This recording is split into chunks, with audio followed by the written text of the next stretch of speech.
Hadirin hadirat para perindu surga Allah Subhanahu wa taala. Ini adalah serial tentang sahabat-sahabat yang dijanjikan masuk surga, ya. Di mana saya menyampaikan pada pertemuan yang pertama bahwa ya ada 10 sahabat yang dijanjikan masuk surga dari satu hadis dan dari satu kesempatan, ya.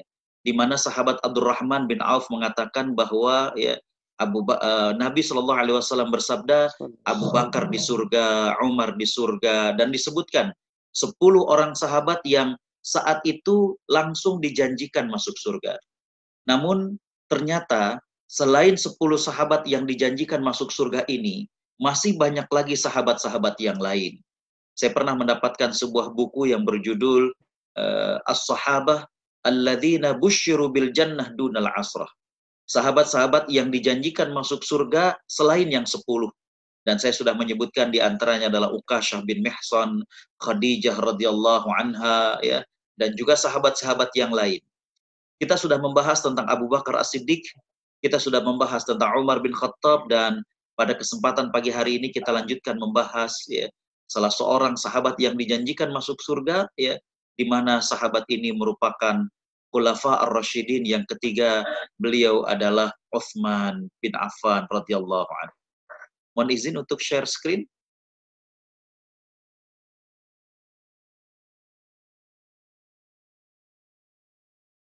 Silakan jadikan ini.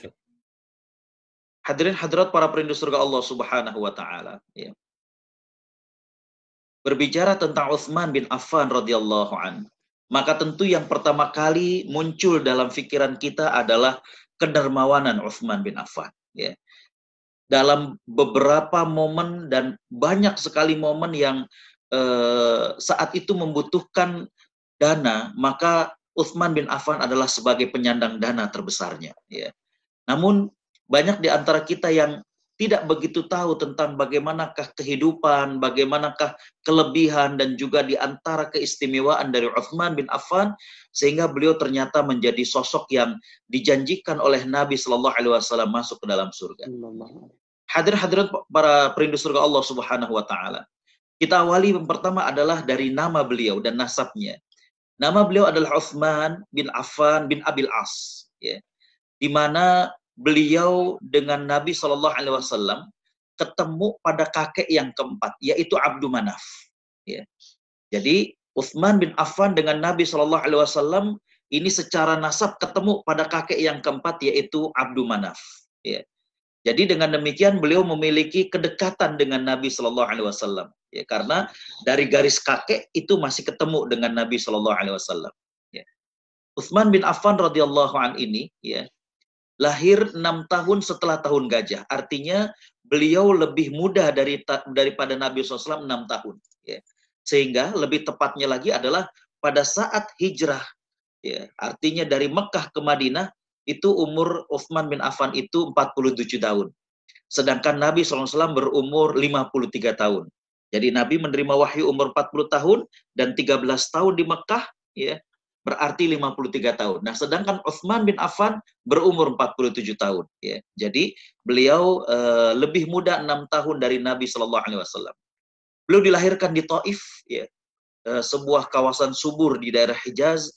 Sampai sekarang juga kalau kita yang berangkat umrah, kita bisa minta paket untuk melihat Taif yang kotanya sejuk, bagaimana subur dengan sayur mayur, termasuk pemasok terbesar untuk daerah Mekah untuk sayur mayur, ya. Jadi beliau lahir di Taif dan ini tentunya berpengaruh kepada karakter seseorang, ya.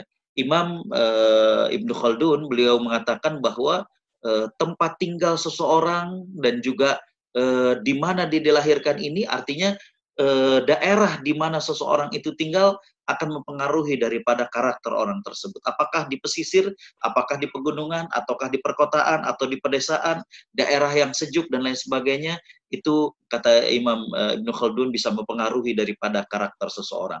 Dan Utsman bin Affan lahir di sebuah kawasan yang sejuk, daerah sayur mayur, daerah yang subur, ya, sehingga ini mempengaruhi daripada Utsman bin Affan. Hadirin hadirat para perindu surga Allah Subhanahu wa taala, ya. Yang menarik adalah bahwa, ya, Kalau kita bercerita tentang keislaman Utsman bin Affan, ya, Utsman bin Affan diriwayatkan sempat suka dengan putri Nabi Shallallahu Alaihi Wasallam yang bernama Ruqayyah. Ya. Namun, ya, ternyata Ruqayyah ini sudah dijodohkan ataupun akan dinikahkan oleh putra dari Abu Lahab saat itu. Ya. Sehingga kemudian Utsman bin Affan mengurungkan niatnya untuk melamar Ruqayyah binti Muhammad SAW. Ya.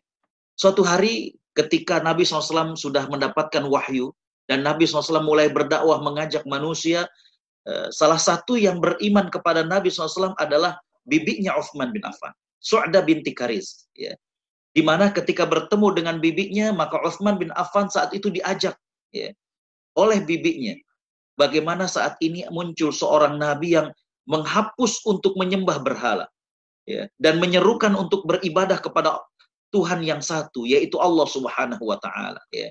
Di sini kalau kita lihat bagaimana semangatnya para sahabat-sahabat generasi awal, ketika mereka kemudian masuk Islam, maka mereka berusaha untuk berdakwah, ya, mengajak keluarganya, mengajak keponakannya, mengajak anaknya dan lain sebagainya. Ini yang harus menjadi pelajaran penting kepada kita selaku muslimin dan muslimat adalah bagaimana kita bangga dengan keislaman kita dan kita juga punya semangat untuk mengajak orang lain mendapatkan hidayah seperti yang kita rasakan. Ya. Jadi Su'dah binti Kariz ini merasakan betul bahwa tauhid kepada Allah Subhanahu wa Ta'ala ini betul-betul membebaskan manusia dari perbudakan manusia terhadap manusia menjadi seorang hamba kepada Allah Subhanahu wa Ta'ala sang pencipta. Maka kemudian ketika berjumpa dengan kemenakannya yaitu Utsman bin Affan, maka Utsman ini diajak, ya, bahkan dibujuk untuk kemudian bisa mengikuti agama sang Nabi yaitu Nabi Muhammad SAW. Ya. Utsman bin Affan setelah mendengar berita daripada bibinya, maka beliau kemudian menjumpai sahabat Abu Bakar As-Siddiq, ya, dan menanyakan berita tersebut. Abu Bakar As-Siddiq membenarkan apa yang diceritakan oleh Su'dah binti Kariz tersebut, bahwa memang, ya, saat ini ada seseorang yang dia mengajak kepada ketauhidan kepada Allah Subhanahu wa Ta'ala, yang selama ini dilakukan oleh manusia, bagaimana mereka menjadi budak menyembah kepada berhala yang tidak bisa memberikan manfaat maupun madarat, maka kemudian manusia ini mengajak untuk menyembah Allah Subhanahu wa Ta'ala. Ya. Dan betapa terkejutnya Utsman bin Affan ketika disampaikan bahwa, ya, yang mengaku sebagai nabi dan rasul itu adalah Muhammad, ayah dari Ruqayyah, seorang wanita yang sempat dia sukai itu. Ya. Maka kemudian Utsman bin Affan diajak untuk menjumpai Nabi Muhammad SAW. Berangkatlah beliau bersama Abu Bakar menjumpai Nabi SAW. Ya. Dalam riwayat dikatakan bahwa ketika berjumpa dengan Nabi SAW, nampak bagaimana kewibawaan plus keteduhan dari Nabi SAW. Inilah yang luar biasa dari Nabi SAW. Para ulama mengatakan ketampanan Nabi SAW ini tidak kalah dengan Nabi Yusuf alaihissalam. Bahkan yang lebih dari Nabi Muhammad SAW ini adalah beliau selain tampan, maka wajahnya itu teduh dan juga berwibawa. Ya. Ketika berada di dekat Nabi SAW, Utsman bin Affan merasakan bagaimana ketenangan hati, tentram batinnya, dan saat itu pula lah Utsman bin Affan kemudian mengucapkan dua kalimat syahadat, asyhadu an la ilaha illallah wa asyhadu annaka Muhammadan Rasulullah. Ya. Jadi inilah kisah keislaman daripada Utsman bin Affan radhiyallahu anhu. Ya. Ketika Nabi SAW sudah berdakwah mulai terang-terangan, maka apa yang terjadi? Ya.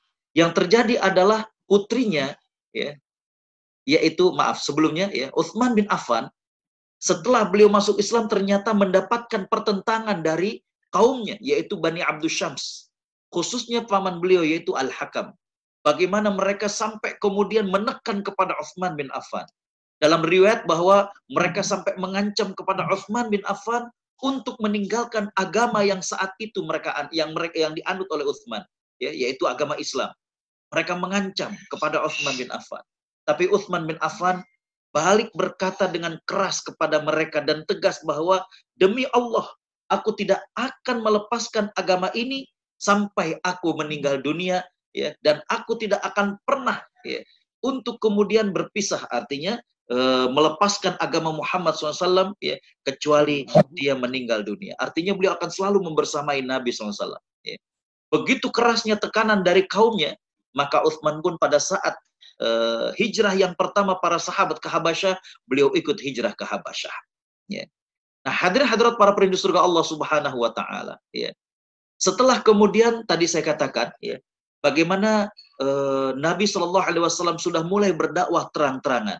Dan kita tahu bagaimana Abu Lahab dan juga gembong-gembong kafir Quraisy sangat menentang kepada Nabi SAW. Maka beliau mendengar bahwa Ruqayyah binti Muhammad SAW diceraikan oleh suaminya. Ya. Setelah kemudian diceraikan oleh suaminya, Utsman pun kemudian melamar dan menikahi Ruqayyah. Ya. Menikahlah Utsman bin Affan dengan Ruqayyah, kemudian hijrah bersama dengan Ruqayyah ke Madinah, tapi sungguh sangat disayang pada tahun kedua hijrah, Ruqayyah binti Muhammad SAW meninggal dunia dikarenakan sakit. Nabi SAW kemudian menikahkan Utsman dengan adiknya Ruqayyah, yaitu Ummu Kulthum. Ya. Hadirin hadirat para perindu surga Allah Subhanahu wa taala, bisa dibayangkan kalau hadirin punya anak putri. Ya. Dari sekarang kita sudah memulai berpikir, siapakah kira-kira laki-laki yang akan kita percayakan, ya, untuk menjadi pendamping dari anak yang selama ini kita sayangi. Dari mulai lahir, dari mulai kecil, dari mulai kemudian dididik saat dia remaja. Ya. Ini Nabi Shallallahu Alaihi Wasallam, ya, sebagai seorang Nabi dan Rasul sampai mempercayakan dua putrinya, ya, untuk dinikahi oleh Utsman bin Affan. Setelah Utsman menikah dengan Ruqayyah dan Ruqayyah meninggal dunia, Nabi Shallallahu Alaihi Wasallam kemudian menikahkan Utsman dengan putrinya yang lain, yaitu Ummu Kulthum. Ini menunjukkan bagaimana, ya, Nabi SAW percaya betul kepada Utsman bin Affan. Nyaman, ya, bagaimana beliau menikahkan putrinya dengan sesosok yang bernama Utsman bin Affan. Ya. Hadirin hadirat para perindu surga Allah Subhanahu wa taala. Para ulama sejarah mengatakan bahwa selama hidup Utsman bin Affan, ya, beliau pernah menikah dengan 8 wanita. Dari pernikahannya ini beliau dikaruniakan 9 putra dan 6 putri. Ya. Berikut beberapa istri beliau. Yang pertama adalah Ruqayyah binti Rasulullah Sallallahu Alaihi Wasallam. Ya. Dari Ruqayyah, Utsman memiliki anak bernama Abdullah. Tapi sungguh sangat disayangkan, ya, pada saat Abdullah berumur 6 tahun, ya, ternyata Abdullah ini meninggal dunia. Kemudian Utsman menikah dengan Ummu Kulthum, ya, sama bintu Rasulullah SAW. Ya. Darinya Utsman tidak memiliki keturunan. Ummu Kulthum pun, ya, wafat pada tahun 9 Hijrah. Artinya dia meninggal lebih dulu sebelum Nabi Shallallahu Alaihi Wasallam. Ya. Darinya kemudian Utsman menikah dengan Fakhithah binti Ghazwan, ya, dan Utsman juga mendapatkan anak yang bernama Abdullah, lagi-lagi wafat saat anak Utsman bin Affan ini masih kecil, ya, masih belia. Ya. Yang lainnya adalah Ummu Ammar binti Jundub yang memberikan beberapa anak. Dari ini Utsman mendapatkan beberapa anak: Amr, Khalid, Abban, Umar, Maryam. Ya. Kemudian Utsman juga menikah dengan Fatimah binti Al-Walid Al-Makhzumiyah, punya 3 anak: Sa'id, Al-Walid, ya, Ummu Sa'id. Ya.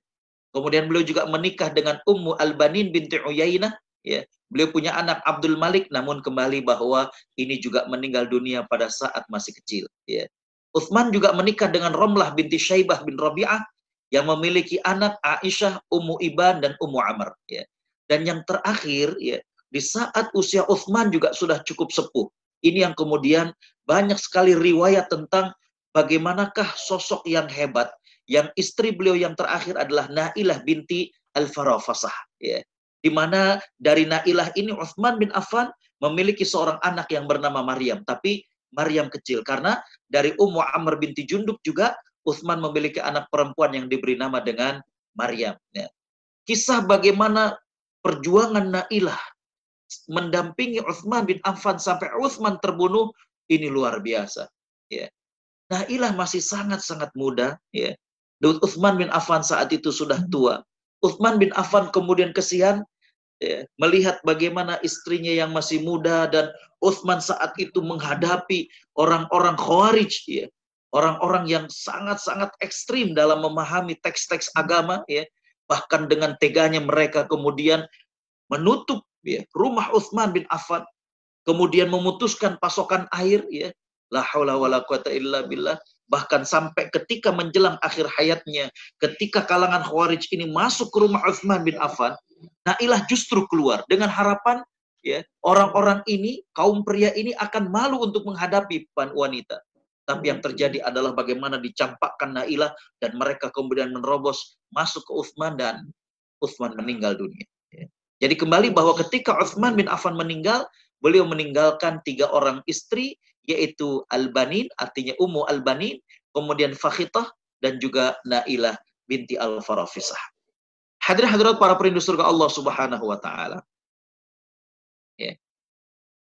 Diriwayatkan oleh beberapa ulama, diantaranya oleh Imam Ibnu Sa'ad dalam Tabaqat Al-Kubra, ya, tentang bagaimanakah rupa daripada Utsman bin Affan. Ya. Kalau melihat dari deskripsinya adalah Utsman bin Affan seorang yang tampan, rupawan, ya. Jadi sudah tampan, ya, lembut orangnya, ya, janggutnya juga tebal, berperawakan tidak terlalu tinggi, tidak terlalu pendek, ya, tapi punya tulang itu yang kokoh, ya. Jadi tulang-tulangnya itu kokoh, ya. Berbahu bidang, artinya dada dan bahunya itu bidang, rambutnya juga lebat, dan yang menarik para ulama mengatakan adalah bentuk mulutnya ini bagus. Jadi sudah rupawan, ya, bagaimana orangnya lembut, bagaimana badannya gagah, ya. Imam Az-Zuhri mengatakan beliau itu wajahnya rupawan, bentuk mulutnya itu bagus, ya, bahu dan dadanya bidang, ya, dahinya lebar, artinya kelihatan bagaimana sosok yang cerdas, sosok yang tampan dan lain sebagainya, dan juga jari kaki-kakinya itu juga lebar. Jadi kembali bahwa Utsman bin Affan adalah sosok yang tampan, sosok yang gagah, ya, dan juga kelihatan bagaimana beliau seorang yang baik karena beliau adalah seorang yang lemah lembut. Baik. Hadirin hadirat para perindu surga Allah Subhanahu wa taala, ya. Apa di antara kelebihan Utsman bin Affan? Ini yang menarik, ya. Ketika kita membahas tentang Abu Bakar As-Siddiq, ketika kita membahas tentang Utsman bin Affan, ya, sempat kita hadirkan hadis ini, ya, di mana sahabat Abu Musa Al-Asy'ari bercerita, beliau suatu hari ke masjid dan tidak mendapatkan Nabi Shallallahu Alaihi Wasallam. Disampaikan bahwa Nabi SAW sedang berada di kebun. Maka kemudian sahabat Abu Musa Al-Asy'ari menjumpai Nabi SAW. Dan setelah menjumpai Nabi, maka sahabat Abu Musa Al-Asy'ari menjaga-jaga. Artinya agak menjaga jarak dan berjaga-jaga. Ya. Karena Nabi SAW berpesan, apabila ada yang datang, tolong sampaikan kepadaku. Abu Musa Al-Asy'ari bercerita bahwa tiba-tiba ada yang datang. Ya. Dan kemudian disampaikan kepada Nabi SAW, kata Nabi SAW, siapa dia? Abu Bakar.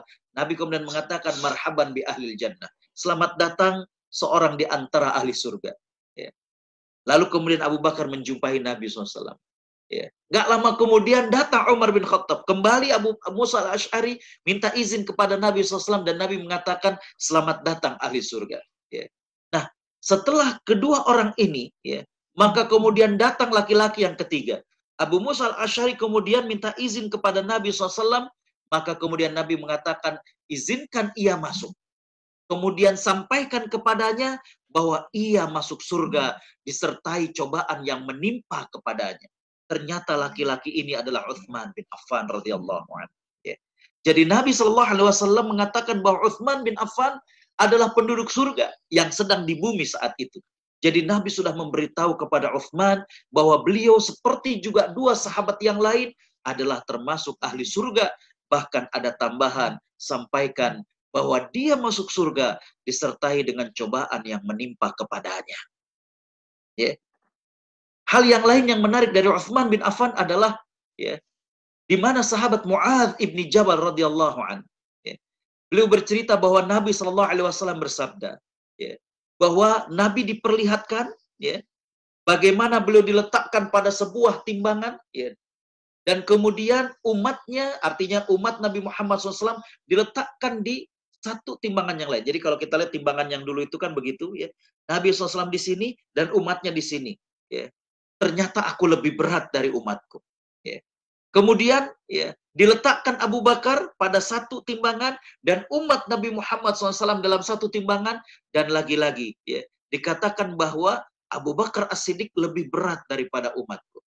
lalu kemudian diletakkan Umar bin Khattab, ya, dan juga yang di sebelahnya adalah umat Muhammad SAW, ketika ditimbang ternyata lebih berat Umar bin Khattab. Yang ketiga kata Nabi SAW, diletakkan Utsman bin Affan. Kemudian ditimbang juga umat Nabi Muhammad SAW, maka ternyata Utsman bin Affan lebih berat daripada mereka. Para ulama menjelaskan bahwa maksud di sini adalah kalaulah keimanan, ya, umat Nabi Muhammad SAW dikumpulkan, ya, ini abstrak keimanan. Tapi kalaulah ini bisa ditimbang dengan keimanan Utsman bin Affan, niscaya keimanan Utsman bin Affan, keimanan Abu Bakar As-Siddiq, keimanan Umar bin Khattab radhiyallahu an, ini adalah lebih berat, ya, daripada keimanan seluruh umat Muhammad SAW saat itu. Ya. Ini menunjukkan bagaimana kehebatan daripada keimanan Utsman bin Affan. Ya. Bahwa kalaulah keimanan beliau itu bisa ditimbang, ya, dibandingkan dengan keimanan umat Nabi Muhammad SAW saat itu, pasti akan masih lebih berat keimanan Utsman bin Affan. Dan ini bukan hanya ucapan Nabi SAW, tapi dibuktikan bagaimana sepak terjang Utsman bin Affan setelah beliau masuk Islam. Ya. Hadirin hadirat para perindu surga Allah Subhanahu wa taala, ya. Utsman bin Affan, ya, termasuk pencatat wahyu. Jadi Nabi Shallallahu Alaihi Wasallam punya pencatat wahyu. Ada Utsman bin Affan, ada Zaid bin Thabit, ya, dan juga sahabat-sahabat yang lain. Tapi khususnya ketika Nabi SAW berada di Mekah, maka Utsman bin Affan adalah termasuk pencatat wahyu yang utama. Karena kenapa? Karena Zaid bin Thabit adalah orang Madinah. Ya. Ubay bin Ka'ab adalah orang Madinah. Ya. Jadi di antara pencatat wahyu Nabi SAW saat di Mekah adalah Utsman bin Affan. Ya. Beliau juga hadirin khotal iman rahimakumullah, ya, yang saat itu, ya, membantu Nabi SAW ketika turun wahyu, disampaikan untuk dicatat, ya, disampaikan untuk dicatat. Dan karenanya, ya, tadi saya cerita sedikit, ketika kalangan Khawarij kemudian menjebol dan masuk ke rumah Utsman bin Affan, ya, dan dengan keji dan teganya, ya, mereka menganiaya Utsman bin Affan sampai kemudian la haula wala quwata illa billah, ya, memotong tangan Utsman bin Affan. Maka Utsman bin Affan mengingatkan kepada mereka, wallahi, kata Utsman bin Affan, demi Allah, ya, tangan yang kau lukai ini, tangan yang kau potong ini adalah tangan yang pertama mencatat surat-surat dari Al-Quran. Surat Al-Mufassal artinya surat-surat pendek, ya. Ini tangan yang dulu mencatat ayat-ayat Al-Quran, ya. Jadi memang Nabi SAW, ya, itu sudah memprediksi akan munculnya orang-orang Khawarij. Di mana ketika kemudian ada seseorang, ya, yang berani berkata kepada Nabi SAW dengan suara yang keras, ya, maka Nabi SAW mengatakan ketika orang itu sudah berpaling, nanti akan lahir dari orang tersebut, ya, artinya keturunan daripada mereka, di mana orang-orang yang mereka beriman, kalian kagum dengan sholat mereka, kalian kagum dengan bacaan Al-Quran mereka, tapi keimanan mereka tidak melewati daripada tenggorokan mereka. Mereka mudah mengkafirkan, dan mereka mudah untuk kemudian menyalahkan kaum muslimin yang lainnya. Ya. Dan itulah mereka. Ya. Bagaimana mereka kemudian berani terhadap Utsman bin Affan. Ya.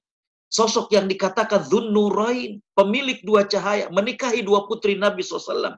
Pencatat wahyu awal-awal di masa Nabi saat di Mekah. Ya. Bahkan tadi saya katakan, ketika Utsman bin Affan dianiaya, padahal beliau sudah umur 80 lebih. Ya. Coba hadirin bisa bayangkan, ketika Utsman hijrah ke Mekah, ke Madinah, itu umurnya sudah 47 tahun. Masa Abu Bakar As-Siddiq, kemudian 10 tahun di Madinah, sampai kemudian tahun 10 hijrah, berarti Utsman sudah umur 57 tahun. 3 tahun kemudian masa Abu Bakar As-Siddiq menjadi khalifah, ya, berarti Utsman bin Affan sudah 60 tahun. Kemudian sekian belas tahun di masa Umar bin Khattab menjadi khalifah, dan berarti Utsman sudah sepuh 70 tahunan. Ya. Sudah sepuh, sudah tidak muda lagi, dan kemudian menghadapi kalangan Khawarij tersebut, Utsman sudah mengingatkan, tangan yang kalian cederai ini, bahkan kalian lukai dan potong ini, adalah tangan yang menulis wahyu-wahyu Allah Subhanahu wa taala dan surat-surat Al-Mufassal. Ya. Hadirat para perindu surga Allah Subhanahu wa taala. Aisyah radhiyallahu an, beliau cerita bahwa Nabi Shallallahu Alaihi Wasallam itu pernah mengutus seorang utusan untuk memanggil Utsman bin Affan. Ya. Ketika Utsman bin Affan ini datang, maka Nabi SAW kemudian memeluk Utsman bin Affan. Ya. Kemudian, Utsman bin Affan mendapatkan pesan dari Nabi SAW, di mana Nabi mengatakan, wahai Utsman, mudah-mudahan Allah Subhanahu Wa Taala memakaikan jubah untukmu. Ini adalah sebuah isyarat di mana Nabi SAW mengatakan mudah-mudahan, dan ini kalau doa Nabi pasti akan dikabulkan, bahwa Utsman akan menjadi khalifah. Nabi SAW kemudian mengatakan, jika orang munafik ingin melepaskan pakaian tersebut, artinya ingin melepaskan engkau dari jabatan sebagai khalifah, jangan engkau lepaskan sampai engkau bertemu dengan diriku. Artinya jangan sampai engkau mau untuk diturunkan dari khalifah sampai engkau meninggal dunia dan bertemu dengan diriku. Kata Aisyah radhiyallahu anha, Nabi mengatakan hal itu sampai 3 kali kepada Utsman bin Affan. Ya. Jadi ini merupakan prediksi Nabi SAW. Ya. Di mana Nabi SAW mengatakan bahwa Utsman akan menjadi khalifah, namun akan ada orang-orang munafik. Ya. Dan ternyata itu adalah kalangan Khawarij, ya, yang begitu teganya, beraninya berbuat kepada Utsman bin Affan. Dan Nabi mengatakan, kalau mereka meminta engkau melepaskan, ya, daripada pakaian, ini merupakan isyarat minta untuk melepaskan jabatanmu sebagai khalifah, jangan mau sampai engkau meninggal dunia. Hadirin hadirat para perindu surga Allah Subhanahu Wa Taala, terbukti apa yang menjadi prediksi Nabi Sallallahu Alaihi Wasallam. Abdullah bin Umar radhiyallahu anhu menceritakan bahwa, ya, Utsman bin Affan, ya, di akhir-akhir hidupnya, beliau sempat berbicara di depan khalayak. Ya. Artinya beliau sudah sekian hari dijaga, di border, ditutup, dihalang di rumahnya. Ya. Dan kemudian Utsman bin Affan berbicara di hadapan khalayak. Di hadapan khalayak artinya beberapa sahabat masih ada yang bisa masuk ke rumah Utsman bin Affan. Ya. Oh, dengerin ini enggak? Kalau enggak saya matiin. Matiin aja ya. Ya. Baik. Jadi kembali bahwa, ya, ketika Utsman bin Affan dikepung, ya, oleh kalangan Khawarij di rumahnya, ya, Utsman bin Affan radhiyallahu an masih diperbolehkan untuk menerima sahabat-sahabat yang lain untuk ke rumahnya. Nah, di hadapan para sahabat-sahabat tersebut, maka Utsman bin Affan sempat mengatakan bahwa aku bermimpi berjumpa dengan Nabi Shallallahu Alaihi Wasallam, ya, dan mana, kata Utsman bin Affan, saat itu Nabi Shallallahu Alaihi Wasallam, ya, mengatakan, wahai Utsman, berbuka puasalah bersama kami. Artinya bersama dengan Abu Bakar dengan Umar radhiyallahu anhuma. Ya. Maka hadirin khotal iman rahimakumullah, itu adalah pagi hari di mana beliau berpuasa, dan di hari itu pula lah beliau terbunuh di kalangan orang-orang Khawarij. Ya. Jadi subhanallah, ya, ini merupakan ketajaman batin, ya, firasat orang yang beriman, ya, di mana orang yang beriman memiliki firasat. Dan beliau mengatakan bahwa aku bermimpi berjumpa dengan Nabi SAW, dan Nabi mengatakan, ayo Utsman, ayo kita buka puasa bersama kami, bersama aku dan juga bersama sahabat-sahabat yang lain. Itu diceritakan oleh Utsman bin Affan bahwa beliau bermimpi, dan subhanallahnya, ya, malamnya beliau mimpi, paginya sahur beliau itu ingin saum, maka itu merupakan hari di mana Utsman bin Affan terbunuh. Itulah firasat orang beriman. Ya.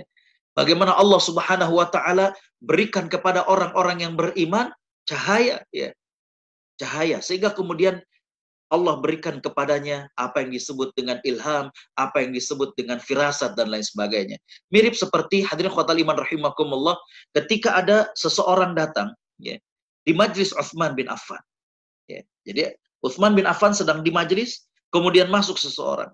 Utsman bin Affan kemudian mengatakan, berani-beraninya engkau masuk ke dalam masjid, duduk dalam majlis, wa fi ainaika athara minaz zina. Di matamu ada bekas engkau berzina. Ya. Orang ini sampai kaget. Unzilal wahyu ba'da Muhammad sallallahu alaihi wasallam. Ya Utsman, apakah turun wahyu setelah Nabi Muhammad SAW meninggal dunia? Utsman mengatakan, la, bal innahu farasah wattaqu farasatal mu'min fa innahu yanzuru binurillah. Kata Utsman bin Affan, tidak. Itu merupakan firasat orang beriman, dan Nabi SAW pernah mengatakan, hati-hatilah dengan firasat orang yang beriman karena dia melihat dengan cahaya Allah Subhanahu wa taala. Jadi Utsman ya ternyata mendapatkan firasat bahwa orang yang baru masuk ke masjid tersebut, ikut dalam majelis tersebut, tadi sebelum dia masuk masjid, matanya melihat wanita yang tidak halal baginya, matanya melihat sesuatu yang haram. Ya. Kembali bahwa ini firasat orang yang beriman. Ya. Bagaimana juga sempat datang di majelis Imam Ahmad bin Hanbal. Setelah kemudian selesai, Imam Ahmad bin Hanbal memberikan ulasannya, maka orang ini kemudian bertanya, wahai Imam Ahmad, ya, apa yang dimaksud dengan ucapan nabimu yang mengatakan wattaqu farasatal mu'min, berhati-hatilah dengan firasat orang yang beriman karena dia melihat dengan cahaya Allah Subhanahu wa taala.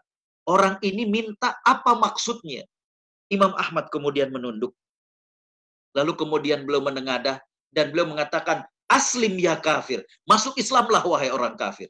Dan ternyata benar bahwa orang itu adalah orang kafir yang memang hadir di majelis Imam Ahmad ingin membuat kekacauan dengan membuat keraguan beberapa masalah dalam agama. Lihat firasat orang beriman. Maka orang itu kemudian asyhadu an la ilaha illallah wa asyhadu anna Muhammadan Rasulullah. Baik, hadirin khotal iman rahimakumullah, ya.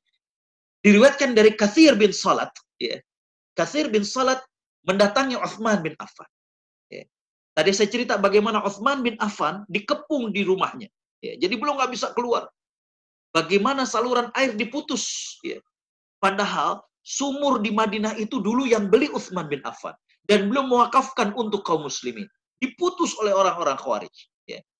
Nah, Katsir bin Salat mendatangi Utsman bin Affan. Dan berkata, wahai Amirul Mukminin, cobalah engkau keluar rumah. Artinya berdiri di teras, ya.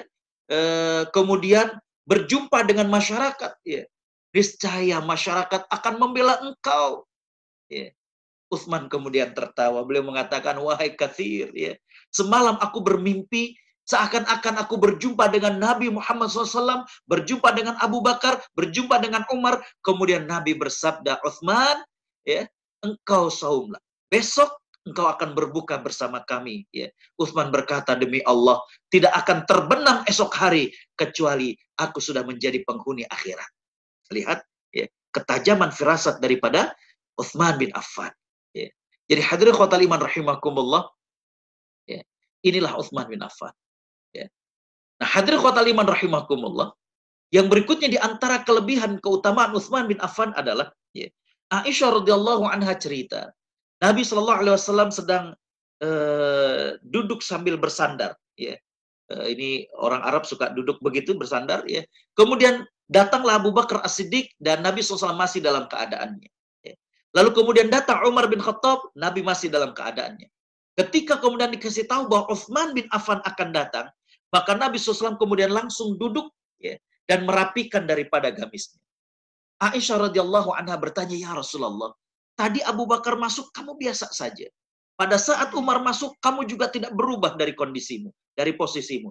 Tapi ketika Utsman masuk, ya, engkau kemudian, yang tadinya bersandar begitu, ya, kayak kebiasaan orang Arab, kemudian engkau duduk dalam, engkau merapikan gamismu. Ya.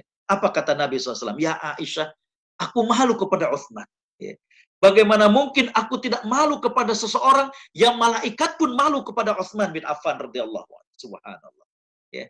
Artinya, Utsman bin Affan adalah sesosok orang yang sangat pemalu. Bahkan diriwayatkan bahwa, mohon maaf, saking pemalunya Utsman bin Affan, sampai Utsman bin Affan, ya, kalau mandi itu, kalau kata orang Jawa itu suka pakai sarung, pakai kain. Jadi beliau tidak melihat langsung, maaf, kemaluannya. Saking pemalunya Utsman bin Affan. Begitu lembutnya Utsman bin Affan, begitu pemalunya Utsman bin Affan. Ya. Jadi Nabi SAW mengatakan, bagaimana mungkin aku tidak merasa malu kepada seseorang yang malaikat saja merasa malu kepada Utsman bin Affan. Subhanallah. Ya. Hadirat para perindu surga Allah Subhanahu wa taala, ya.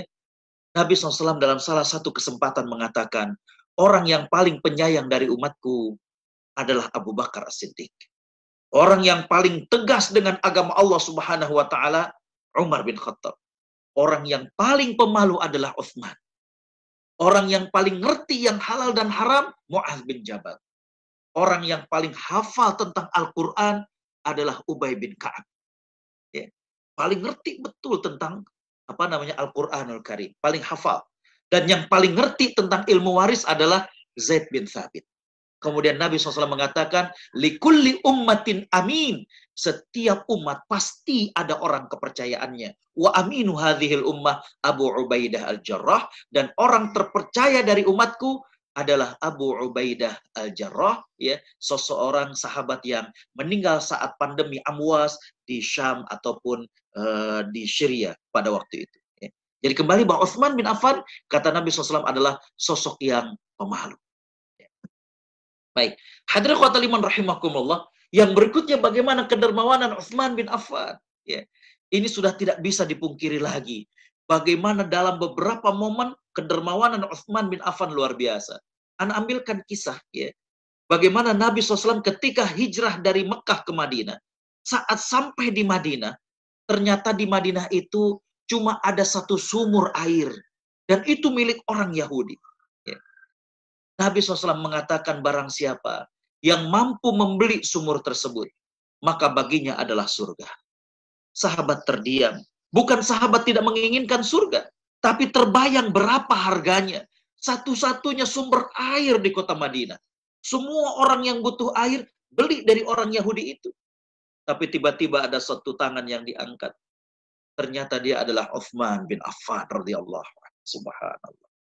Ya. Nabi kemudian mengatakan, wahai Utsman, kamu akan berinteraksi dengan orang Yahudi. Fa'alaika bisiyasah. Gunakan strategi. Ya. Nabi kemudian minta kepada Abu Bakar, minta kepada Umar untuk mendampingi Utsman bin Affan. Berangkatlah mereka bertiga menjumpai orang Yahudi tersebut. Ya. Lalu kemudian disampaikanlah maksud kedatangan mereka. Apa yang terjadi? Tertawa terbahak-bahak orang Yahudi tersebut. Orang Yahudi ini mengatakan, ya Utsman, apa engkau gila? Ini satu-satunya sumber air di kota Madinah. Mana mungkin aku jual? Utsman teringat dengan pesan Nabi SAW. Apa kata Nabi SAW? Fa'alaika bisiyasah. Gunakan strategi. Utsman kemudian mengatakan, hei Yahudi, aku bukan ingin membeli seluruh daripada sumur ini. Bagaimana kalau aku membeli separuhnya saja? Separuh lagi masih milikmu dan engkau punya cash money, uang cash. Ya. Orang Yahudi ini berpikir betul juga yang disampaikan Umar. Dijuallah, ya, separuh dari sumur itu. Disaksikan Abu Bakar dan disaksikan Umar bin Khattab. Utsman kemudian mengatakan, hei Yahudi, hari sudah mendekati asar. Engkau lanjutkan jual airnya. Izinkan biar aku lusa. Jadi besok juga masih giliranmu. Biarkan aku lusa. Ya. Orang Yahudi ini senang. 2 hari tersebut digunakan oleh para sahabat untuk mengumumkan kepada seluruh penduduk Madinah bahwa sumur itu sekarang milik 2 orang, Yahudi tersebut dan juga Utsman bin Affan. Dan juga diumumkan bahwa bagaimana hak menjual airnya bergiliran setiap hari. Jadi selang-seling, hari ini orang Yahudi, besok Utsman bin Affan, lusanya orang Yahudi lagi. Dan kemudian diumumkan bahwa setiap giliran Utsman bin Affan maka dijadikan gratis karena Allah Subhanahu wa Ta'ala. Apa yang terjadi? Ketika giliran orang Yahudi ini jual air, nggak ada yang beli. Kenapa? Besokannya giliran Utsman udah gratis. Ya. Lama-kelamaan orang Yahudi ini mikir, tekor juga kalau kayak begini. Ya. Dia sampaikan kepada Utsman, udah dibayarin deh yang separuh lagi. Ya. Maka kemudian dibelilah yang separuhnya lagi, dan Utsman mewakafkannya karena Allah Subhanahu wa Ta'ala. Subhanallah. Ya. Hadirin-hadirat, kalau berangkat ke Madinah, ke Masjid Nabawi, ada salah satu pintu yang itu dulunya adalah terdapat sumur Utsman bin Affan radhiyallahu anhu. Jadi kembali bahwa hadirin khotbah liman rahimakumullah, ya, sumber mata air di kota Madinah, Utsman yang dulu pertama kali membeli sumur itu, ya. Dan sangat-sangat keji ketika orang-orang Khawarij, ya, dengan kemarahan, kebencian yang meluap, ya, karena beragama secara salah dari mereka. Sampai mereka kemudian memboikot Utsman bin Affan, mengepung Utsman bin Affan, dan memutus saluran air untuk masuk ke rumah Utsman. La haula wa la quwata illa billah. Ya. Baik, kita kembali tentang kedermawanan Utsman bin Affan. Ya. Hadirin khotbah liman rahimakumullah. Ya. Yang berikutnya adalah pada saat perang Tabuk. Perang saat paceklik, Jaisul Ushrah. Ya. Jaish al-usrah, ya. Bagaimana di masa-masa yang paceklik, masa yang sulit, ya. Nabi SAW kemudian berdiri di hadapan sahabat. Kemudian Nabi memotivasi kepada para sahabat untuk berinfak persiapan untuk perang Tabuk. Maka Utsman kemudian mengatakan, ya Rasulullah, aku menyumbang 100 ekor unta lengkap dengan perlengkapannya. Subhanallah. 1 ekor unta saja berapa juta? 100 berarti berapa ratus juta, bisa dibayangkan. Ya. Yang pernah haji atau umroh, unta sekarang paling murah sekitar 20 juta. Paling murah. Ya. Ya. Atau misalkan sekitar 2.000 real, 14.000 atau 15.000 real. Ya. Kalau 20 juta saja, 100, itu sudah berapa? Ya. 100 ekor Utsman. Dan lengkap dengan perlengkapannya. Artinya dengan perlengkapan makanannya, buat perlengkapan perang. Ya. Kemudian Nabi mengajak lagi para sahabat. Ya. Utsman kemudian mengatakan, aku tambah lagi 100 ekor unta berikut dengan perlengkapannya. Ya. Dan ketika Nabi akan turun dari tempat beliau tadi berbicara, Nabi memotivasi lagi kepada para sahabat. Utsman kemudian mengatakan, aku tambah lagi 100 ekor unta lengkap dengan perlengkapannya. Maka Nabi SAW mengatakan, la yadurru Ibnu Affan ba'da hadza. Tidak akan memudaratkan Ibnu Affan setelah apa yang dilakukan hari ini. Artinya sangat luar biasa. Ya. Kalau kita ceritakan kedermawanan Utsman bin Affan, tentunya waktu tidak mencukupi. Ya. Nah, saya dapatkan juga bahwa Utsman bin Affan adalah orang yang mewakafkan, artinya beliau membeli lahan milik sebuah keluarga untuk kemudian memperluas daripada Masjid Nabawi. Subhanallah. Itu yang kemudian sampai sekarang manusia dari seluruh dunia melakukan sholat ibadah di Masjid Nabawi. Bahkan sekarang ada juga kebun-kebun Utsman bin Affan, ada wakaf Utsman bin Affan yang sampai sekarang itu wakaf tersebut hasilnya adalah untuk keperluan Masjid Nabawi. Subhanallah. Kalau berbicara tentang bagaimana kedermawanan Utsman bin Affan, tentunya tidak akan cukup waktu yang diberikan oleh IMSA untuk saya. Ya. Nah, hadirin khawatir iman rahimakumullah, kenapa Utsman bin Affan tidak menturuti saja keinginan dari orang-orang Khawarij agar beliau turun daripada kekhalifahan?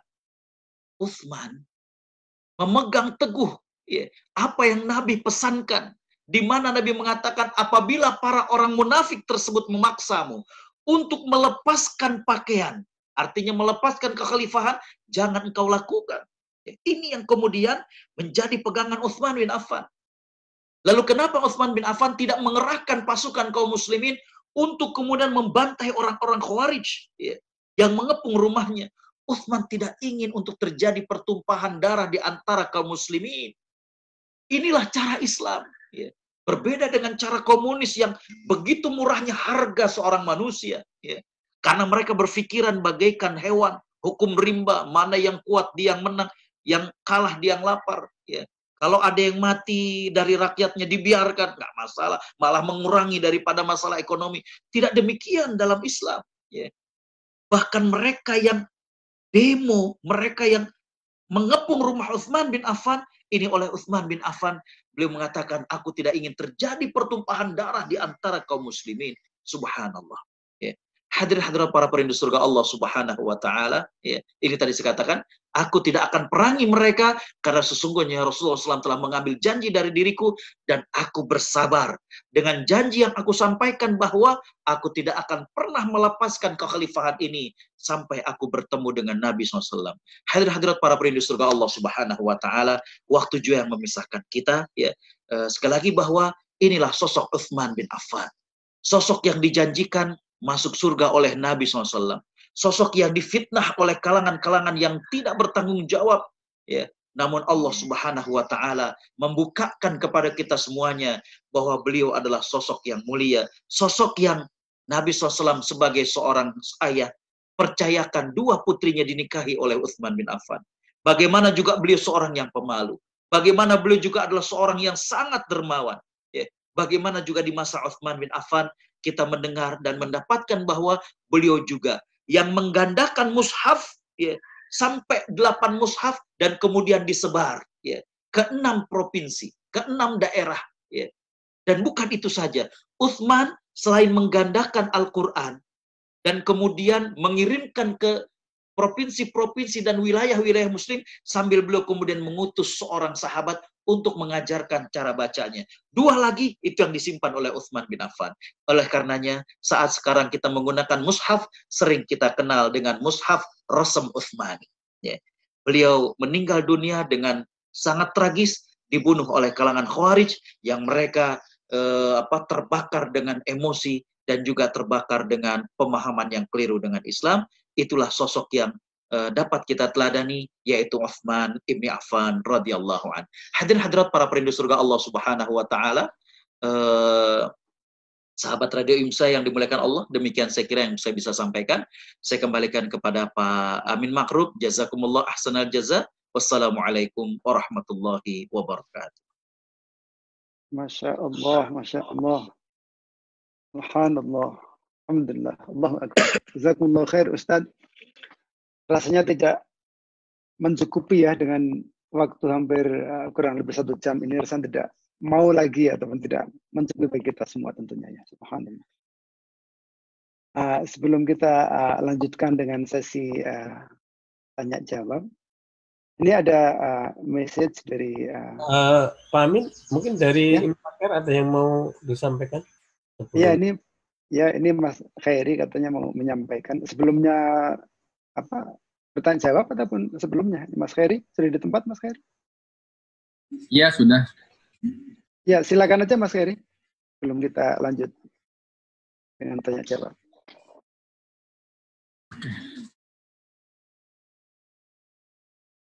Baik, bismillahirrahmanirrahim. Assalamualaikum warahmatullahi wabarakatuh. Waalaikumsalam warahmatullahi wabarakatuh. Muhammad. Alhamdulillah, jazakallahu khair kepada Dr. Agus Setiawan LCMA. Kemudian kepada moderator Pak Amin. Insya Allah pada saat ini saya akan menyampaikan beberapa hal. Yang pertama mengenai penggalangan dana COVID-19 sampai hari ini kita diamanahkan menerima jumlah dana sebesar 25.743 US dollar.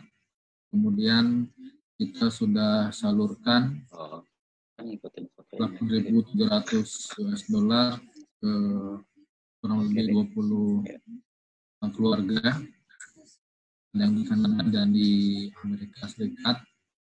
Dan insya Allah kami akan terus menggalang dana ini sampai selesai pandemi ini. Dan kita berharap pandemi ini segera selesai dan kita tetap berjaga-jaga apabila ada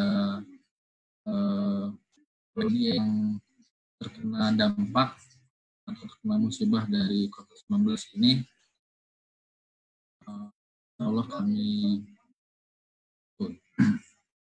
Kemudian yang kedua, program dari IMSA-Care di bulan Ramadan ini, di tahun sebelumnya itu kita mengadakan himpunan Jiswaf, Zakat Infak Sedekah dan Wakaf, dan beberapa program lainnya. Pada saat ini kita sudah mengumpulkan dana sebesar 1.529 US dollar itu untuk beberapa program. Ada yang untuk zakat fitrah, ada yang untuk iftar dan sebagainya. Jadi Bapak Ibu sekalian bisa langsung ke kami di ramadan.imsacare.us. Di sana akan ada beberapa program di bulan Ramadan ini. Dan pertama untuk zakat mal dan zakat profesi. Ini insya Allah kita akan gunakan untuk beberapa program usaha di bidang pendidikan, pemberdayaan ekonomi. Jadi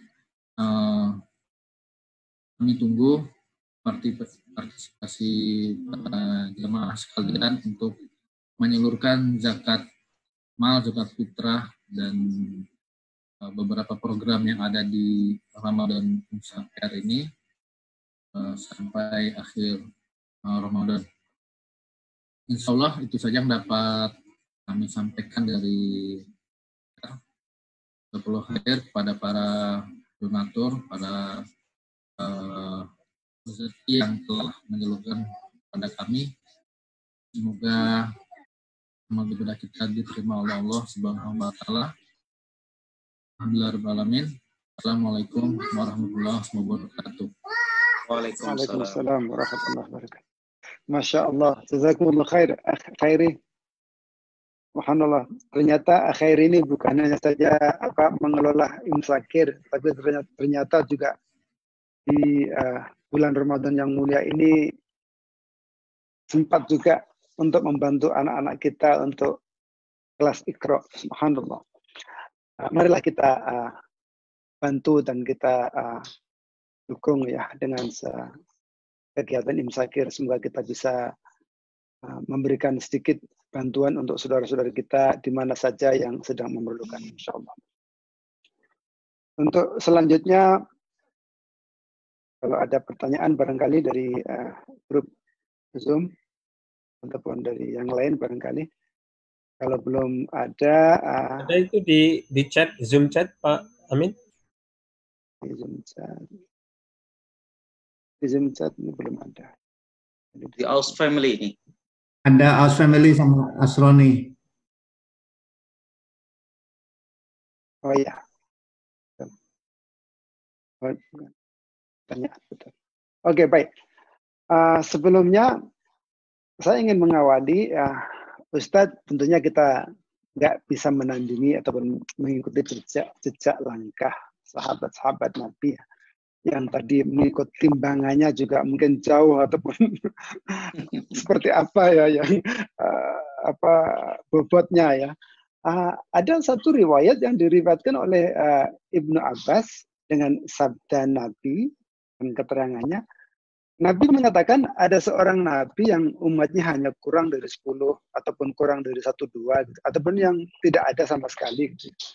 Kemudian Nabi melihat dari satu arah ada gerombolan besar yang Nabi menyangkakan bahwa itu umatnya.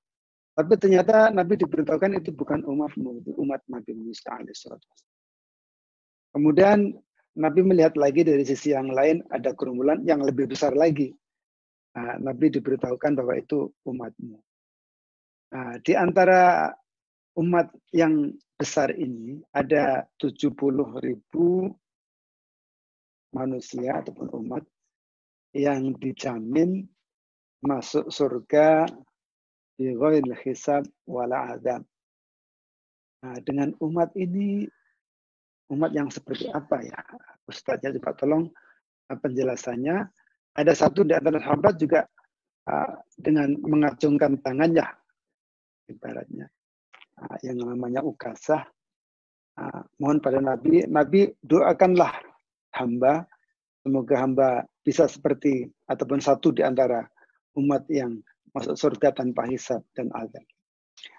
Ya itu mohon penjelasannya Ustadz, semoga kita bisa mendapat cerahan. Insyaallah. Bismillahirrahmanirrahim. Alhamdulillah, salatu wassalamu ala Rasulullah. Bagus sekali yang disampaikan oleh Pak Amin Makrub ya tentang hadis ya. Nabi SAW mengatakan saya dkhulu akan masuk surga dari umatku 70.000 orang tanpa hisab wala azab. Ya. Kemudian berdiri seorang sahabat dan berkata, ya Rasulullah, doakan aku termasuk di antaranya. Nabi kemudian mengatakan, Allahumma ja'alka minhum. Ya Allah, jadikanlah ia salah satu di antaranya. Kalau doa Nabi pasti akan dikabulkan. Lalu berdiri sahabat yang lain, ya Rasulullah doakan aku juga. Nabi kemudian mengatakan, sabaqaka bika Ukasha. Kamu sudah keduluan dengan sahabat yang pertama yang namanya adalah Ukasha. Ya. Jadi kembali bahwa sudah bukan 70.000 Pak Amin. Jadi 70.000 udah kurangi satu. Ya. Yaitu sahabat Ukasha bin Mihsan tadi. Ya.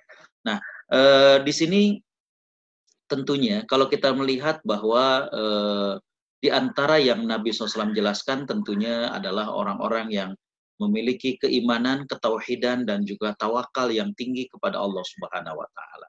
Ya. Dan kalau kita tadi saya katakan berbicara Abu Bakar As-Siddiq, berbicara Umar bin Khattab, berbicara Utsman bin Affan, berbicara Ukasyah bin Mihsan, seandainya kita tidak mampu seperti mereka, maka saya mengatakan ada benang merah yang sejak awal saya sampaikan adalah bahwa para sahabat yang dijanjikan masuk surga ini rata-rata bukan karena ibadah wajib saja. Coba perhatikan. Bilal bin Rabah karena beliau selalu sholat 2 rakaat setelah beliau berwudu. Ya. Begitu juga sahabat yang lambat dalam majelis Nabi, di janggutnya masih berkucuran dengan air wudu, kata Nabi, huwa min ahlil jannah. Dia termasuk ahli surga. Ketika sahabat yang lain menginap 3 hari di rumahnya, dia tidak mendapatkan sesuatu yang spesial. Ternyata ketika ditanyakan, sahabat yang dijanjikan masuk surga itu mengatakan bahwa setiap malam sebelum beliau tidur, beliau melepaskan segala macam rasanya dari kaum muslimin. Kalau pernah dizalimi, dia maafkan. Kalau pernah disakiti, dia maafkan. Lihat. Ya. Jadi kembali waktu itu saya mengatakan ya kepada para sahabat IMSA dan juga kepada seluruh yang menyimak rekaman ini nantinya, mari ya kita coba memikirkan dan juga berbuat apa yang spesial yang kita punya. Kalau untuk sholat 5 waktu, ini adalah standar yang paling minimum bagi seorang muslim. Kalau saum di bulan Ramadan, ya memang itu adalah rukun Islam bagi seorang muslim. Tapi apa yang istimewa dari kita? Misalkan tadi disampaikan dari Imsakir, oh kita ingin menjadi seseorang yang banyak sedekahnya. Kita pengen menjadi seseorang yang setiap hari bersedekah. Ya. Saya punya seorang sahabat, tidak perlu saya ceritakan. Ya. Saya perhatikan di antara yang jadi amal ataupun perbuatan yang andalan beliau adalah beliau selalu mengawali hari dengan bersedekah. Ya. Jadi ke masjid itu bawa uang. Ya. Ketika mau masuk, dimasukkan ke kencelengnya. Ya. Jadi coba ya para sahabat IMSA dan juga kita semuanya, saya mengajak apa nih yang istimewa dari kita. Kalau ditanya apa istimewa kita, kemudian kita mengatakan, ya kan kita sholat. Ya memang itu platform paling minim dari seorang muslim. Kita saum, ya memang harus begitu. Tapi apa yang istimewa dari kita? Oh, kita ringan untuk membantu orang. Ya. Misalkan, Mas, ada yang baru datang nih ke Kanada, ada yang baru datang nih ke San Francisco, dia nggak tahu mengurusin. Oh yaudah, aku kosong nih, Be. Mungkin begitu. Atau mungkin tadi sedekahnya. Atau mungkin dengan ilmunya. Atau mungkin dengan waktunya. Ada orang yang, atau mungkin dengan apa yang dimiliki. Ya. Misalkan ada tamu, pokoknya setiap tamu yang datang ke state saya, ahlan wa sahlan, rumah saya siap untuk kemudian menjadi nginep. Jadi apa yang amal istimewa. Dan saya perhatikan bahwa dari sahabat-sahabat yang dijanjikan masuk surga ini, selain tentunya iman, tawakal, mereka pasti punya hal-hal yang istimewa, dan itu bukan amal-amal yang wajib saja, tapi ada yang diferensiasinya, yang something different, yang membuat dia kemudian pantas untuk mendapatkan janji surga dari Allah Subhanahu wa Ta'ala. Wallahu a'lam. Ya Allah, Masya Allah. Jazakumullah khair. Ustaz, semoga kita khususnya di bulan Ramadan ini bisa menyongsongkan diri untuk memperbanyak amal soleh kita, insya Allah ya. Subhanallah. Selagi masih ada orang yang bersedia menerima zakat dan infak, marilah kita sempatkan dengan kesempatan yang ada ini, insya Allah. Subhanallah. Selanjutnya ada pertanyaan Ustaz dari latar belakang pembunuhan Khalifah Utsman bin Affan. Mengapa beliau diminta turun sebagai khalifah? Terima kasih. Bismillahirrahmanirrahim. Alhamdulillah, salatu wassalamu ala rasulillah wa ba'd. Hadirin hadirat para perindu surga Allah Subhanahu wa Ta'ala. Ya. Al-Imam Muhammad bin Sirin atau yang dikenal dengan Ibnu Sirin. Ibnu Sirin ini sayang sekali beliau lebih dikenal sebagai seorang ulama yang pandai untuk tafsir mimpi. Padahal beliau juga seorang sejarawan. Ya.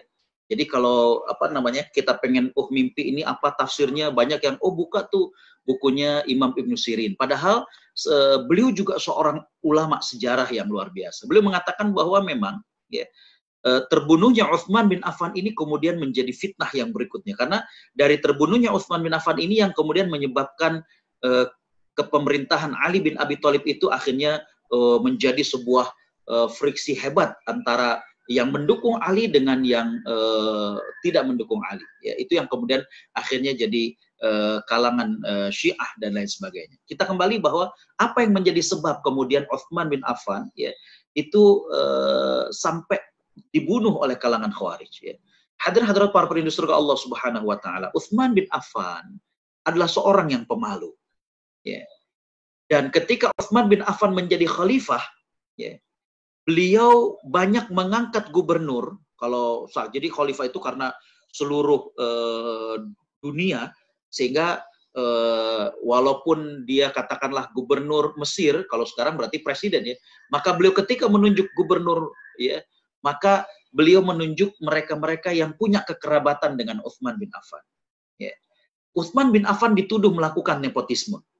Padahal kalau kita melihat dalam Islam, ya, nepotisme ini lebih adalah karena bagaimana menunjuk seseorang untuk memegang suatu amanah tanpa ada kapabilitas. Tidak ada integritas, tidak ada kapabilitas. Itulah nepotisme. Kalau orang tersebut amanah, punya integritas, punya kapabilitas, maka itu bukan nepotisme. Ya. Setelah Nabi wafat, siapa yang menggantikan Nabi? Jangan dikatakan Abu Bakar, karena kita sudah tahu. Tapi siapa Abu Bakar? Bukankah Abu Bakar As-Siddiq adalah mertuanya Nabi SAW? Karena Nabi menikah dengan Aisyah. Ya. Setelah Abu Bakar As-Siddiq meninggal dunia, kemudian siapa yang menggantikan Abu Bakar? Umar bin Khattab. Siapa Umar bin Khattab? Juga mertua Nabi SAW. Setelah Umar bin Khattab meninggal dunia, siapa yang menggantikan? Utsman bin Affan. Siapa beliau? Menantunya Nabi SAW. Setelah Utsman bin Affan meninggal, siapa yang menggantikan? Ali bin Abi Thalib. Lagi-lagi menantunya Nabi SAW. Tapi tidak ada pun seorang ulama yang mengatakan ini nepotisme. Karena kenapa? Mereka memiliki dua hal. Ya. Qawiyun amin, kalau Nabi Musa AS dikatakan, yaitu integritas dan kapabilitas. Ya. Jadi Utsman bin Affan mengangkat kerabat karena dua alasan. Yang pertama, memang mereka memiliki integritas dan kapabilitas. Yang kedua, Utsman sebagai seorang yang pemalu, jadi akan sangat mudah klik kalau kemudian dengan orang yang sudah dikenal. Mohon maaf, misalkan di IMSA di sini ada di bidang learning and development, ya. Itu ketika kemudian siapa yang dijadikan sebagai PIC ataupun penanggung jawab di learning and development, itu sering kemudian mengangkat stafnya orang yang dia kenal, bahkan orang dekat. Kenapa? Biar kliknya itu chemistry-nya udah dapet. Ya. Sehingga kemudian ketika ada beberapa amanah, beberapa kerjaan, itu bisa dengan, Mas, nanti sampean yang ini ya. Oh iya siap. Ya, karena udah deket chemistry-nya. Dan inilah yang dilakukan oleh Utsman bin Affan. Ya. Nah, orang-orang Khawarij, ya, itu tadi saya katakan, mereka, kata Nabi SAW, kalau melihat ibadahnya, wah kita kalah deh, minder. Ya. Kalau melihat bacaan Qur'annya, semangat ngafal Qur'an, oh kita minder. Tapi kata Nabi SAW, agamanya tidak melebihi daripada leher mereka. Artinya apa? Nggak nyampe ke hati. Ya. Nggak nyampe ke hati. Ya. Bagaimana hak-hak dengan muslim yang lainnya, apalagi ini adalah sahabat Nabi, bagaimana Utsman bin Affan. Ya. Jadi mereka kemudian terbakar dengan emosi. Tersulut dengan emosi mereka, ya, dan di sini setan kemudian bermain, sehingga kemudian itulah yang menjadikan mereka dengan keji menuduh Utsman bin Affan melakukan nepotisme, dan mereka meminta kepada Utsman untuk mundur dari jabatannya. Ya. Wallahu a'lam. Allah. Jazakumullah khair. Ustaz, saya rasa cukup jelas ya, cukup detail ya Ustaz memberikan cerahannya. Ada lagi yang lain barangkali mau bertanya langsung dari grup Zoom? Persilakan. Saya tanya, Ustadz Amin. Ya, silakan. Jazakallah Ustadz Agus, Masya Allah. Kalau melihat, saya dulu belajar sejarah di SD kalau tidak salah ya. Itu memang hal yang sangat kuat sampai sekarang itu masalah nepotisme itu Ustadz ya. Tapi penjelasan Ustadz tadi memang make sense, dan ketika Ustadz menyampaikan hadis-hadis pesan-pesan Rasulullah kepada Utsman itu Itu pertama kali itu saya melihat hadis-hadis itu, Ustaz. Subhanallah ya. Jadi ada alasan-alasan yang kuat kenapa Utsman itu sampai tidak keluar rumah ketika dikepung dan tidak membalas ketika dipukul itu, Ustaz ya. Betul. Kalau dari sisi ini, Ustaz, saya kalau dari sisi pengumpulan Quran, Ustaz, itu kan ada Mushaf Utsmani, Ustaz ya. Ya. Sebenarnya bedanya dengan mushaf yang lain itu seperti apa, Ustaz?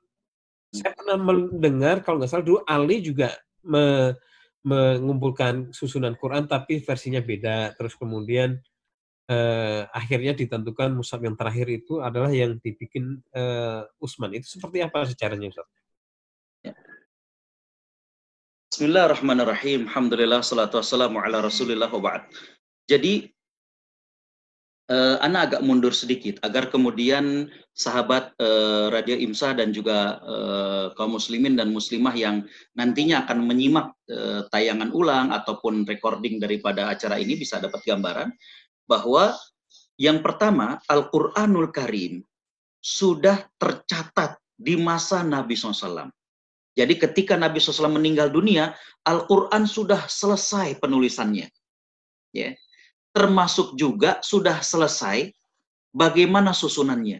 Itulah karenanya Jibril alaihissalam datang setiap bulan Ramadan setiap tahunnya untuk mengajarkan kepada Nabi bahwa ayat ini letaknya di sini loh. Setelah ayat ini atau sebelum ayat ini. Itu di bulan Ramadan. Jadi Jibril mengajarkan kepada Nabi. Jadi kan setiap turun secara berkala. Turun, dicatat. Nah setiap bulan Ramadan Jibril yang kemudian mengajarkan kepada Nabi SAW bahwa oh ayat ini letaknya setelah ayat ini letaknya sebelum ayat ini dan lain sebagainya. Termasuk susunan surat. Ya. Kenapa Al-Fatihah dan lain-lain ini kalau berbicara takutnya panjang. Kenapa Al-Quran tidak disusun berdasarkan turunnya, tapi susunannya sekarang itu ada alasan-alasan. Ya, saya nggak ingin masuk ke sana. Jadi intinya adalah ketika Nabi wafat, Al-Quran sudah tercatat seluruhnya. Ya. Nah, di masa Umar bin Khattab, di masa Abu Bakar As-Siddiq, Umar bin Khattab mengusulkan kepada Abu Bakar agar Al-Quran tersebut disalin. Yeah. Karena kenapa? Karena di masa Nabi SAW itu masih ada yang di pelepah kurma, ada yang di kulit, maka Abu Bakar kemudian setuju. Disalin, ya, ditulis oleh Zaid bin Thabit. Zaid bin Thabit seorang orang dari Madinah. Jadi nggak ada konflik of interest untuk menghapus ayat-ayat yang dituduhkan oleh kalangan Syiah bahwa ayat-ayat tentang Ali dihapuskan. Sama sekali tidak ada. Zaid bin Thabit orang Madinah, nggak ada kepentingan. Yang mau jadi khalifah itu semuanya penduduk Mekah. Coba lihat, Abu Bakar, Umar, Utsman, Ali adalah penduduk Mekah. Orang Madinah nggak pernah protes hal itu. Yeah. Jadi ini juga kadang di sebagian negara saya dapatkan ketika di suatu organisasi, oh harus orang ini misalnya. Ada orang macam-macam lah, nggak saya sebutkan. Nggak perlu kemudian adanya fanatisme kekelompokan itu. Intinya adalah integritas dan kapabilitas. Jadi kembali bahwa yang penulis atau penyalin di zaman Abu Bakar Zaid bin Thabit. Lalu kemudian mushaf itu, ya, setelah meninggal Abu Bakar, di masa Umar bin Khattab dititipkan kepada Hafsah. Ya. Nah di masa Utsman bin Affan, Islam itu sudah meluas. Bahkan sampai ke Azerbaijan, sampai kemana, sehingga kemudian sempat terjadi, ya, kalau dikatakan friksi ketika ada sekelompok orang kaum muslimin yang ketika baca kok begini spellnya, yang ini begini spellingnya, ya. Maka kemudian ada usul kepada Utsman bin Affan agar kemudian bagaimana mushaf ini kemudian digandakan, ya. Utsman ini kemudian menggandakan mushaf dan Utsman membentuk tim penggandaan.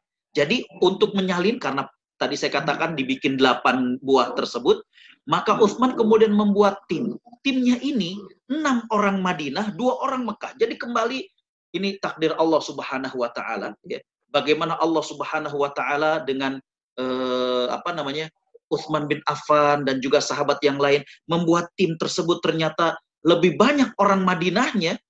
Ini sama sekali menjawab tuduhan yang tidak bertanggung jawab dari kalangan orang-orang Syiah bahwa ada ayat-ayat tentang Ali yang dihapus. Sama sekali tidak. Ya. Nah, kembali Al-Quran digandakan sampai 8 buah. Ya. Dan kemudian 2 buah disimpan oleh Utsman. Ya. Artinya 1 untuk di masjid, 1 lagi di kekhalifahan. Dan 6 ini kemudian disebar. ada yang ke Syam, ya, ada yang kemudian ke Baghdad, sambil kemudian diutus qori. Qori itu bukan seperti sekarang mereka yang hanya sekedar baca Quran, tapi memang ngerti tentang Al-Quran. Ya. Nah, tentang rosem, ya, ilmu rosem atau penulisan, apa bedanya? Mas Yusuf dan juga kepada sahabat IMSA dan juga pendengar bisa melihat, ya, contoh misalkan sekarang Mushaf Madinah saja, ya. Coba Mas Yusuf dan juga yang hadir di sini, saya berharap ketika bulan Ramadan kita menjadi lebih dekat dan mungkin suatu waktu kita bisa berbicara. Mushaf Madinah saja itu untuk sukun dia ada 2 tanda. Coba diperhatikan. Ada sukun yang bulat penuh dan ada yang sukunnya itu separuh. Ini ternyata maksud dan cara bacanya berbeda. Kita nganggapnya sukun aja, ya. Padahal itu 2 tanda yang berbeda. Nah, hadirin khotbah iman rahimakumullah, kemudian ketika panjang, ya, misalnya walal akhirah, itu ada yang begini diri, begitu. Ada yang begitu, kayak bergelombang.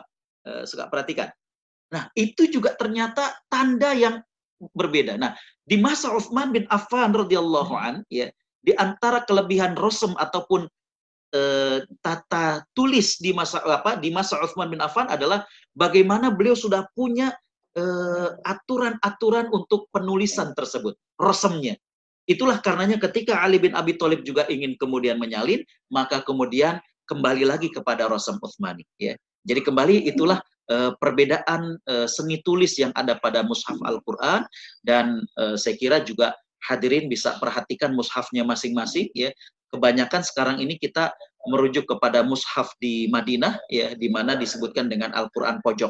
Dulu ketika misalnya Mas Yusuf, Pak Amin Makruf dan kita masih kecil-kecil, kita masih menggunakan mushaf yang terbitan PT Bina Ilmu, CV Diponegoro, itu 1 juz itu biasanya ditandai dengan beberapa ain. Kalau sekarang itu kan 1 juz itu 10 lembar, ya. Nah, kalau dulu itu kan ditandai dengan ain. Makanya kalau ngaji, Gus, lo ngaji berapa ain? 1/4 ain, Mak. Begitu dulu. Nggak, kalau sekarang kan berapa lembar, ya. Jadi itulah seni tulis dari Al-Qur'an, ya. Saya kira itu sekilas, dan kapan-kapan kita cerita tentang ilmu tersebut. Wallahu a'lam.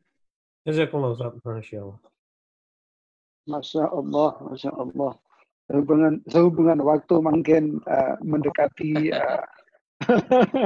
ini Ustaz sudah 1 jam 30 ya. 1 jam setengah.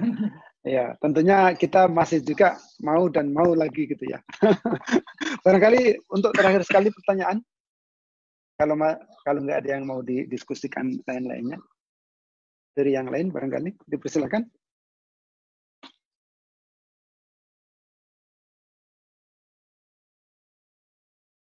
Kalau nggak ada pertanyaan dari yang lain, dari yang IMSA Group ataupun dari pengurus, barangkali ada yang mau disampaikan dalam pertemuan ini.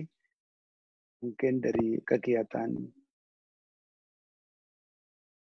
tarbiyah lainnya barangkali.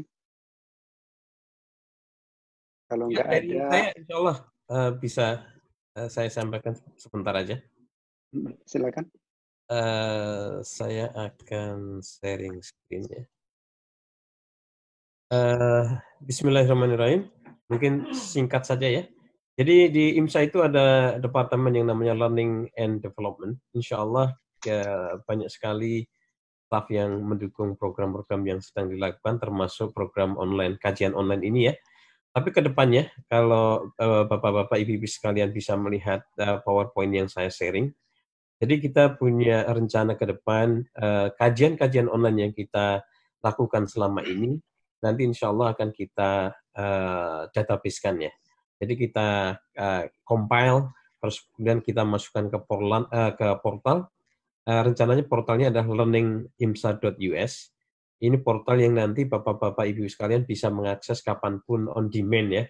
Jadi misalnya kajian sekarang hari ini kita rekam juga, dan insya Allah kajian tentang Utsman bin Affan itu masih bisa kita temukan dengan mudah di website ini dengan akses yang sangat mudah. Dan insya Allah tim Learning and Development sedang mempersiapkan portal dan kontennya ya. Diawali dengan kajian-kajian online semacam ini. Mohon doa dan kerjasamanya dari rekan-rekan semuanya untuk membantu program learning dan development ini agar kita bisa menyajikan konten-konten Islami yang mudah dan murah kepada rekan-rekan semuanya. Itu saja. Terima kasih. Jazakumullah khairan katsiran. Masya Allah. Jazakumullah khair, Ustaz Yusuf. Semoga Allah memudahkan Amin. dengan langkah-langkah menuju ridhonya, insya Allah. Untuk tidak memperpanjangkan waktu, mungkin kita konklusi sampai di sini ya, Ustaz Yusuf ya. Insya Allah. Ustaz, sebelum kita conclude, ini ada beberapa commenting dari chat grup Ustadz ya. Mayoritas chat grup mengucapkan terima kasih kepada Ustadz dengan ilmunya dan cerahannya. Untuk selanjutnya, mari Ustadz dipersilakan, monggo untuk membaca doa. Astaghfirullahaladzim, astaghfirullahaladzim, astaghfirullahaladzim. Bismillahirrahmanirrahim. Alhamdulillahirabbil alamin. Hamdan syakirin, hamdan na'imin, hamdan yuwafi ni'amahu wa yukafi'u mazidah. Ya Rabbana lakal hamdu wa lakas syukru kama yanbaghi li jalali wajhika wa 'azimi sultanik. Allahumma salli ala Sayyidina Muhammad wa ala alihi wa sahbihi ajma'in. Rabbana zalamna anfusana wa illam taghfir lana wa tarhamna lanakunanna minal khasirin. Ya Allah, kami yang di Indonesia yang baru saja sahur dan juga kami yang di Amerika saat-saat menjelang berbuka puasa ini, izinkan kami melantunkan doa ya Allah dengan mengakui segala nikmat yang pernah Kau beri pada kami. Kami juga bersimpuh di hadapan-Mu dengan mengakui masih banyak dosa dan kekhilafan kami. Ampuni kami ya Allah, yang hingga Ramadan hari ke-7 ini kami belum banyak membaca Al-Quran. Ampuni mata kami ya Allah, yang belum sempat mengkhatamkan Al-Quran. Terkadang masih malas untuk menatap firman-firman-Mu. Ampuni tangan kami ya Allah, yang hingga hari ke-7 Ramadan ini kami masih berat untuk bersedekah. Padahal banyak saudara-saudari kami yang membutuhkan. Padahal begitu melimpahnya rizki yang Kau berikan pada kami. Allahumma ya Allah, kami yang saat ini ikut kajian juga bersimpuh dengan mengakui masih banyak dosa yang dilakukan oleh lisan kami. Yang terkadang masih suka menggunjing, yang terkadang masih menyakiti hati saudara-saudari kami. Ampuni lisan kami, yang terkadang lupa menyisipkan doa untuk ibu dan ayah kami. Padahal dulu mereka tidak pernah melupakan kami. Ya Allah, ampuni kaki kami, yang baru merasakan ternyata silaturahim itu nikmat dari-Mu. Ternyata ke masjid itu nikmat dari-Mu. Ternyata hadir dalam pengajian itu nikmat yang besar. Allahumma ya Allah, terimalah ibadah saum kami, terimalah taraweh kami, terimalah tilawah kami, terimalah sedekah kami, sempurnakanlah kekurangan-kekurangannya ya Allah. Ya Allah, berikanlah kami semangat dan kekuatan tekad untuk memaksimalkan ibadah di sisa hari di bulan Ramadan ini. Ya Allah, muliakanlah kami untuk bisa meraih Lailatul Qadar. Selamatkanlah kami dari siksa neraka-Mu ya Allah. Allahumma ya Allah, dalam keadaan kami akan berbuka, dalam keadaan kami saum di bulan yang penuh keberkahan ini, kami mohon angkatlah segala wabah yang menimpa saat ini. Ya Allah, angkatlah segala wabah yang menimpa saat ini. Selamatkanlah kami, keluarga kami, masyarakat kami, negeri kami, dan negeri-negeri kami yang lainnya. Allahumma ya Allah, di kesempatan yang mulia ini, hari ini di Indonesia hari Jumat, kami mohon juga ampuni dosa ibu dan ayah kami. Sayangi mereka ya Allah sebagaimana sayangnya mereka pada kami. Ampuni kami yang belum sempat bakti kepada mereka. Ampuni kami yang saat ini berjauhan dari mereka. Ya Allah, kepada ibu dan ayah kami yang sudah meninggal dunia, ampuni dosa mereka. Lapangkan alam kuburnya, pertemukan kami kembali dengan mereka di surga-Mu. Ya Allah, sekiranya Engkau memberikan kami pendamping hidup, beri kami pendamping hidup yang kekal hingga ke surga. Lahirkan dari rahim istri kami, anak-anak yang soleh dan solehah. Ya Allah, jagalah akidah dan akhlak anak-anak kami. Jadikanlah anak-anak kami mengikuti dakwah yang kami jalani ini. Ya Allah ya Tuhan kami, berkahilah perkumpulan kami ini. Berkahilah niat dan cita-cita sahabat-sahabat yang ada di IMSA dan juga di belahan bumi yang lainnya untuk menegakkan agamamu li'i'la'i kalimatik ya arhamar rahimin. Ya Allah ya Tuhan kami, hajat kami masih banyak. Engkau yang lebih tahu sebelum kami mengucapkannya. Ya Allah kabulkanlah ya Allah. Rabbana atina fid dunya hasanah wa fil akhirati hasanah wa qina adzaban nar wa bifadli subhanaka rabbina rabbil izzati amma yasifun wa salamun alal mursalin walhamdulillahi rabbil alamin.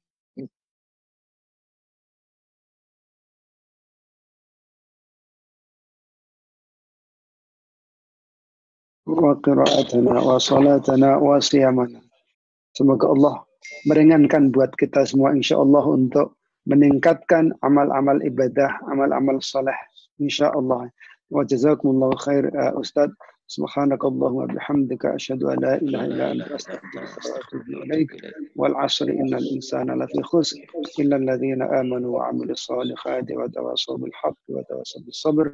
Subhana rabbika rabbil 'izzati 'amma yasifun wa salamun alal mursalin walhamdulillahi rabbil alamin.